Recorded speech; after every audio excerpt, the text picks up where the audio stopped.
partindo para um outro assunto, Gisele, olhando o seu Instagram lá e tudo mais, eu vi que você é especializada em traumas, né? Por quê? Sim, sim. Por que você escolheu? Então, eu tive uma questão familiar, né, na infância, de paterna mesmo. Sim. E esse trauma paterno, o que que foi isso? Eu fui rejeitada pelo meu pai desde nova, né? Sim. Eu tenho uma imagem, meu pai até me lembrou essa imagem recente. Uhum. Em 99 eu fui para casa da minha avó, como eu falei, eu sou do interior de Minas. Sim. Aí, né, a minha família é toda de lá. E minha mãe me levou para conhecer meu pai lá, eu tinha 9 anos. E quando eu fui lá, eu lembro meu pai em cima de um cavalo, na roça, na fazenda lá da minha avó, e a cena ficou na minha mente. Só que ele foi embora. Uhum. Aí ele não quis saber de mim, foram anos assim. Aí com 23 anos, veio a lei, né? Quando eu estava com 23 anos, veio a lei de pai ausente. Aí Uhum. todo mundo que estava inscrito em universidade e não tinha o nome do pai na carteira, foi automático gerada uma intimação para o pai reconhecer a paternidade, se o pai fosse vivo. Aí nisso, meu pai recebeu uma intimação, eu recebi uma intimação, eu fiquei sem entender nada, achei que era meu pai que estava pedindo, Aham. só que não, eram os planos de Deus. Aí nisso eu fui atrás do meu pai, aí ele pediu um exame de DNA, foi algo que doeu em mim, num fato assim muito grande. Ah, Zé, mas por que que você foi? Eu falei: "Ah, eu estava com o documento, iria facilitar o reconhecimento, então eu fui". Sim. Aí cheguei lá, conheci meu pai, aí o advogado ainda brincou: "Nossa, você vai fazer teste de DNA, Gisele, é sua cara, que não sei o quê", mas por questões da atual mulher dele, ele fez. E aí fui rejeitada ali pelo exame de DNA, por tudo. E nisso eu carregava uma dor muito grande dentro de mim. Literalmente virou um trauma de rejeição, onde eu me sentia rejeitada, com medo, sozinha, sem a figura paterna. Então, Sim. fui desmembrando aquilo. Hoje eu tenho um vínculo estabelecido com meu pai, não tão lindo do jeito que eu queria, mas eu conheço ele, sei, né, tudo. Só que essa rejeição gerou algo dentro de mim. Aí eu fui e comecei a estudar sobre isso e descobri que isso era um trauma. Aí Sim. eu falei, gente, que lindo, isso identifica comigo. Uma dor minha, Sim. né, que eu vivenciei, hoje eu posso trabalhar isso com os meus pacientes. Aí o trauma, hoje eu não trabalho só relacionado à questão paterna, né? Toque, acidente de carro, né? Sim. Aí é para superar, né? O meu trauma na especialização é a superação da sua dor. Aí eu falei assim, gente, dá para gente superar. Aí eu me descobri ali. Aí hoje eu ajudo homens e mulheres a passar por esse momento de trauma, de angústia, onde eles não se encontram mais com certeza, né, de possibilidades. Não, peraí, eu vou pegar esse trauma, tipo, algo simples. Fui tirar um forno, um tabuleiro do forno e Uhum. queimei a mão. Sim. Aí você fica com aquilo, você tem medo. Esse medo Aí fica eu vou assim. ressignificar esse trauma. Sim. Aí eu busco, aí eu me perco ali, que eu acho muito lindo. Uhum. Né? Eu vou ali dentro, não consigo dirigir porque eu bati. Eu, uma vez, parei de pilotar a moto por causa de um acidente na Cristiano Machado. O sinal ficou amarelo, eu estava indo, aí né, Deus foi e falou, para. Aí eu parei, um outro motoqueiro veio, pá, bateu. Aí eu falei, gente, era eu. Eu não consegui tirar a moto do lugar, eu fiquei tremendo. Aí eu parei de andar Que de moto, aí eu isso. ressignifiquei aquilo ali. Sim. Aí, a partir do que eu vi que dava para mim, né? Eu falo que Deus, ele dá o dom, né? Ele faz a gente passar por situações onde a gente consegue aprimorar elas. Sim. E foi aonde que eu me identifiquei. E eu falei assim, ah, não, então eu vou me especializar em trauma. Onde eu vou buscar a nova identidade do meu paciente, fazendo ele ressignificar a dor dele. E aí eu me encontrei lá. Aí eu fui lá, fiz a psicologia positiva, que é onde eu trabalho essa questão do equilíbrio emocional, da saúde, do bem-estar. E estou aqui. Hoje eu atendo, né, a adolescente, adulto e idoso, com outra especialização que eu nem coloquei lá no Insta, porque acaba que a gente não consegue ficar atualizando, Sim. que é a psiconcologia. Eu trabalho com pessoas que estão, né, passando pelo estágio do câncer, faço atendimento domiciliar também, mas voltado para essas áreas, onde eu atendo paciente com toque, né? Hoje eu atendo essas áreas Sim. específicas. E me encontrei, né? Ah, Zé, você não atende criança? Não atendo criança, né? Porque existe uma especialização, existe um cuidado, existe um dom, né? É A Bíblia diferente, né? fala que Deus dá o dom, é diferente. Exatamente. Então não Uhum. adianta eu abraçar tudo, Sim, verdade. né? Eu querer fazer tudo. Não, a gente vai aonde a gente se encontra. Então, a minha especialização em trauma, onde eu me encontrei, foi muito em dar essa oportunidade para que a pessoa ressignifique a dor dela, que foi o que eu fiz. Eu ressignifiquei a minha dor, né? Mesmo meu pai me rejeitando lá atrás, hoje eu consigo olhar ele com outros olhos. Eu perdoei ele, me perdoei por me permitir viver determinadas situações que, né, muitas vezes a gente fala, eu vou perdoar só fulano, né? Não, eu preciso me perdoar, porque muitas vezes eu me permiti viver aquilo. Sim, Então eu verdade. olho para mim e falo, né? Eu gosto muito de usar a intervenção frente ao espelho. Você olhar para você. Só que você não vai ver só o que você está vendo ali agora. Você vai ver sua história, né? Você vai olhar lá para trás. Você vai olhar suas marcas, né? As marcas de expressões que falam, Sim, né? verdade. Quem você está se tornando. E a partir dali você ressignifica tudo aquilo, dando uma oportunidade de recomeçar. Voltando seu olhar, não, ainda há tempo, eu estou viva. Enquanto eu estiver viva, vai dar tempo de ressignificar, Sim. vai dar tempo de mudar a minha história, né? Que o meu maior desafio hoje é pegar aquela pessoa que está muito mal mesmo, e transformar a vida dela. Não porque é a Gisele que vai fazer isso. Não.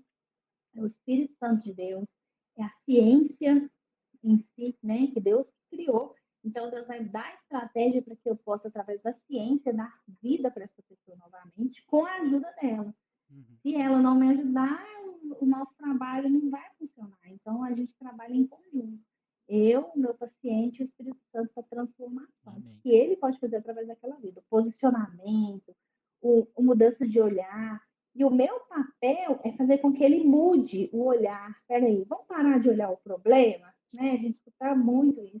Para de olhar para o problema, vamos olhar para a solução do problema. Porque se eu olho muito para o problema, eu estou depressiva, nada funciona, a tendência é piorar essa situação. Então, eu Sim, vou olhar para a verdade. solução. Qual é a solução?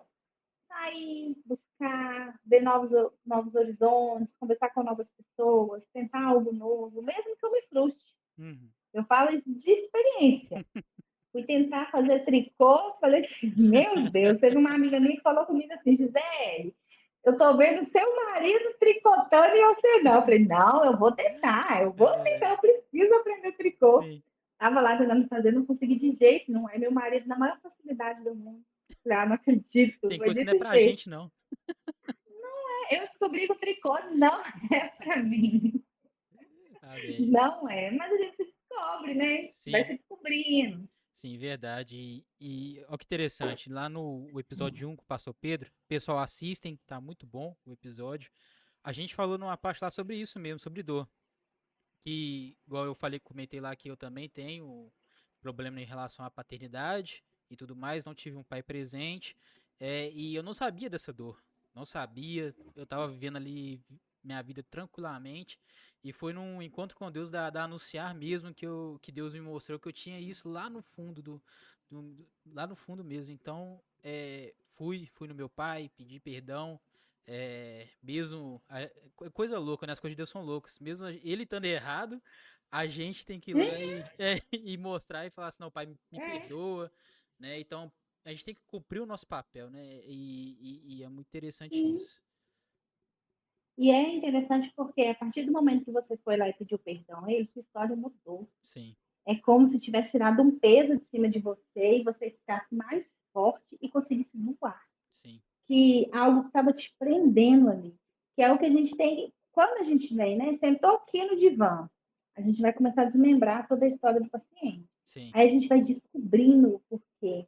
Uma paciente usava só roupa larga, só roupa larga. Uhum, Aí, no meio da história dela, ela era a irmã mais velha, mas ela era a menor das irmãs. sim, Só que por ela ser mais velha e ser menor, as roupas dela tinham que ser maior para caber, na hora que não servisse mais ela, caber nas outras irmãs. Então, a vida dela inteira, ela usou roupa grande para as roupas passar para as irmãs dela, porque senão as irmãs, para dar para usar todo mundo, não sim, passar. Tipo, fulano pode vestir a roupa de ciclano. sim. Só que aí ela sofria com aquilo porque ela sentia vestir roupa larga. Uhum, Aí depois ela vai e se pega o quê? Usando uma roupa justa, cabendo no corpo dela. Aí ela vira e fala assim, gente, e ela sempre se achava feia. Eu sou feia, ninguém gosta de mim, autoestima baixa, segura. Aí, a partir do momento que ela, você já se permitiu usar outra roupa? Não, porque desde a infância eu sempre usei essa roupa. Aí, quando ela se permitir, ela se descobrir, nossa, olha quem eu sou sem Sim. aquele monte de coisa. Porque você vai carregando bagagem familiar que vai te abafando ali. Sim. Só que eu preciso tirar essas bagagens, porque aqui na onde eu estou hoje, eu não preciso usar mais essa aqui, né? Eu vou Sim, deixando para verdade. trás, né? Uhum. Na minha família, todo mundo gritava, falava alto. Não, onde eu trabalho, eu não preciso mais gritar, falar alto. Então, eu vou deixar isso para cá, Sim. né? Onde eu trabalho hoje, eu posso ser quem eu sou, sorrir, brincar. Porque lá na minha família, meu pai brigava muito, então eu tinha que ser sério o tempo inteiro. Então, peraí. Aí você vai se descobrindo. De novo, bate lá naquela pergunta que eu te falei: quem é você? Você Sim. precisa se permitir se descobrir. Pera, não, eu gosto disso. Sim. Eu gostava disso porque minha família fazia acontecer dessa forma. Então, peraí, vou deixar isso aqui. Então, eu tenho que ir deixando as bagagens e se posicionando, que é o perdão, que eu precisei liberar perdão para meu pai para ele viver a vida dela e eu viver a minha. Porque eu preciso me encontrar comigo mesmo e eu descobri que meu maior pai é Deus, é ele que me Sim. transforma, é ele que está comigo o tempo inteiro. Sim. O meu pai biológico, ele é só meu pai, né? Uhum. Existem traços dele em mim, existe, Sim. mas ele não é, eu não sou ele. Não vai Então eu determinar quem preciso você é, né? viver. Isso não vai determinar quem eu sou. Então, assim, eu sou a Gisele, filha do João Caetano e da Maria de Fátima. Sim. Mas eu sou a Gisele. Eu Sim. trago traços de personalidade dele. Às vezes a mansidão da minha mãe, a determinação da minha mãe, né? O medo do meu pai, né? Sim. A coragem da minha mãe, né? Mas tem a Gisele determinada, focada. Sim. Então, isso vem dizer quem eu sou. Né? E eu sempre trouxe para mim isso na casa. Eu sempre falava comigo assim: eu vou ser melhor do que minha mãe e melhor do que meu pai. Não por ego. Sim. Ah, porque você se acha melhor. Não é isso. É porque as oportunidades que eu tenho são melhores que a dos dois. Verdade. Né? A minha mãe não podia estudar porque ela tinha que cuidar das filhas dela. Uhum. Hoje eu consigo trabalhar, consigo estudar, formei. E agora estou cuidando dos meus filhos e também seguindo a minha vida. Então, a nossa meta é ser melhor do que nossos pais, pelas oportunidades que a gente tem. Só que muitas vezes a gente não, a gente vitimiza, a gente quer viver no comodismo. Sim, Ah, tá verdade. bom, vamos forçar para quê? É. Né? Eu tô tranquila aqui, vou caçar, mexer para ir trocar de carro, vou caçar, procurar um novo emprego. Esse meu emprego está pagando as minhas contas. Ah, já formei. É tão difícil formar? Não, gente. É o limite que você está colocando sobre você. Sim. Uma outra parte que eu falo muito. Eu só vivo o que eu permito viver.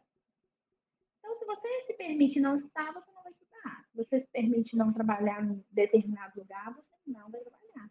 Sim. Porque você está colocando limite. Sim, Eu verdade. coloquei limite e daqui eu não passo. E não é assim. Peraí, deixa eu ver se eu consigo. Deixa eu experimentar. Aí quando você se descobre, você fala, nossa, não é que eu sei fazer isso? Aí você se sente orgulhoso de você, Sim. você fala assim, nossa, que legal, olha onde eu cheguei, olha o que eu consegui fazer. Sim, verdade.